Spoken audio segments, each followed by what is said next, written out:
नमस्कार। राधे राधे। एक बुढ़िया माई थी जो चातुर्मास में पुष्कर स्नान किया करती थी। उसके एक बेटा और बहू थे। सास ने बहू को फलाहार बनाने को कहा तो बहू ने खाली टिफिन ही रख दिया। बेटा माँ को पहुँचाने के लिए पुष्कर गया। रास्ते में माँ से बोला, माँ फलाहार कर लो। जहाँ पानी मिला वहीं फलाहार करने बैठ गई तो भगवान की कृपा से खाली टिफिन फलों से भर गया। माँ ने फलाहार कर लिया। पुष्कर में माँ के रहने के लिए झोपड़ी बनाकर बेटा वापस घर आ गया। रात्रि में श्रवण मास आया और बोला, बुढ़िया माई दरवाजा खोल। तब बुढ़िया माई ने पूछा, आप कौन हैं? मैं श्रावण मास। बुढ़िया ने तुरंत दरवाजा खोल दिया। बुढ़िया माई ने शिव पार्वती की पूजा अर्चना की, बेलपत्र से अभिषेक किया। जाते समय श्रावण मास ने बुढ़िया माई को आशीर्वाद दिया और झोपड़ी की एक दीवार सोने की हो गई।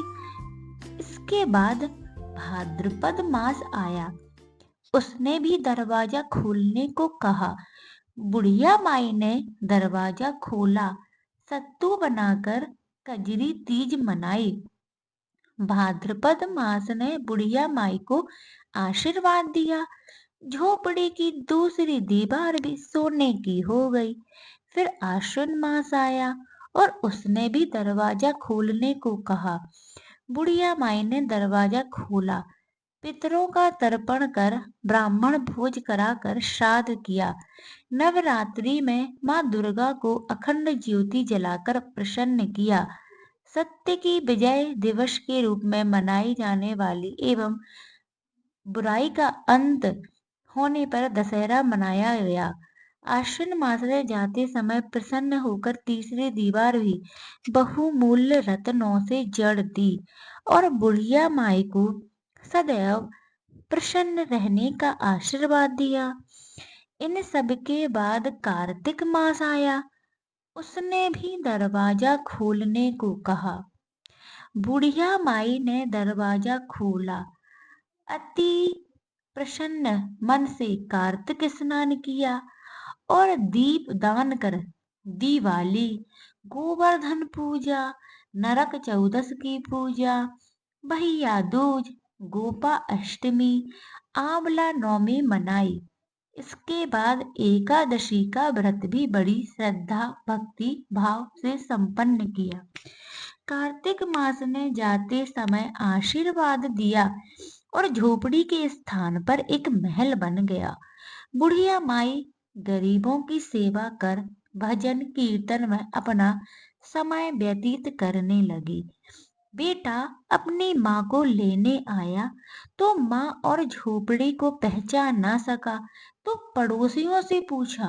उन्होंने बताया तो बेटा माँ के चरणों में गिरकर बोला, माँ घर चलो, सारे सामान के साथ घर चलो। सासू माँ के ठाट देखकर बहू के मन में लालच आ गया और उसने भी अपनी माँ को पुष्कर छोड़ने को कहा तो उसका पति अपनी सास को भी पुष्कर छोड़ आया। परंतु बहू की माँ की धर्म कर्म में बिल्कुल रुचि ना थी। वह 4 समय भोजन करती, दिन भर सोती। चारों मास चले गए और उस समय झोपड़ी गिर गई। बहू की माँ गधी की योनि में चली गई क्योंकि औरत माँ लक्ष्मी का रूप होता है। लक्ष्मी की तरह चंचल होना चाहिए, भगवान की पूजा और अतिथि का सम्मान और दान पुण्य करना चाहिए। बहू ने कहा, अब माँ को तो ले आओ। जब जवाई सास को लेने गया तो कहीं न मिली। लोगों के पूछने पर लोगों ने बताया कि तेरी सास धर्म कर्म में रुचि न रखती थी, दिन भर खाती और दिन भर सोती थी, जिससे वह गधी की योनि में चली गई। जवाई तो अपनी गधी की योनि वाली सास को बांधकर घर ले आया। उसकी पत्नी ने पूछा, ये कौन है? मेरी माँ ऐसे कैसे हो गई? तब पति ने कहा, तेरे लालच की वजह से तेरी माँ ऐसी हो गई। बड़े बड़े विद्वानों, ब्राह्मण, ऋषि मुनियों के पूछने पर उन्होंने बताया कि तेरी सास के स्नान किए पानी से स्नान करने पर उसे मनुष्य योनि से छुट्टी मिलेगी।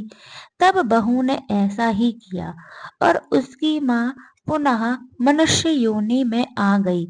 हे राधा रानी, हे कृष्ण भगवान दामोदर दास भगवान, जैसा बुढ़िया माई को दिया वैसा सबको देना।